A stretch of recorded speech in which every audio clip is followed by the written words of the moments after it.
মহাকুম্ভ থেকে ফেরার পথে বাসে আগুন, জীবন্ত দগ্ধ হয়ে মৃত্যু পুণ্যার্থীর। মহাকুম্ভে আস্থার ডুব দিয়ে ফেরার সময় ভয়াবহ দুর্ঘটনা। বাসে আগুন লেগে পুড়ে মৃত্যু হলো এক পুণ্যার্থীর। মঙ্গলবার ভয়াবহ এই দুর্ঘটনাটি ঘটেছে উত্তরপ্রদেশের আরেক তীর্থক্ষেত্র মথুরার বৃন্দাবনে। কার্যত কপাল জোরে প্রাণে বাঁচলেন বাসে থাকা বাকি 49 জন পুণ্যার্থী। দুর্ঘটনার খবর পেয়ে ঘটনাস্থলে পৌঁছন মথুরার জেলা শাসক শৈলেন্দ্র কুমার সিং এবং অন্যান্য আধিকারিকরা। গোটা ঘটনা তদন্ত শুরু হয়েছে।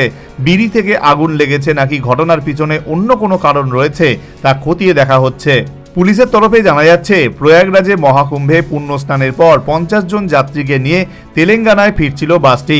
পথে মথুরার বৃন্দাবনে কোনোভাবে আগুন লেগে যায় বাসে। স্বাভাবিকভাবেই আতঙ্ক চরম আকার নেয়। ভয়ঙ্করভাবে জ্বলতে থাকা বাসের আগুন নেভাতে খবর দেওয়া হয় দমকলকে। দীর্ঘ চেষ্টার পর দমকল কর্মীরা আগুন নেভাতে সক্ষম হলে দেখা যায় বাসের ভিতর পড়ে রয়েছে পুড়ে যাওয়া এক মৃতদেহ। সহযাত্রীদের তরফে জানা যায়, 60 বছর বয়সী ওই মৃত পুণ্যার্থীর নাম শিলাম দ্রুপদ। তিনি তেলেঙ্গানার নির্মল জেলার পালসি গ্রামের বাসিন্দা।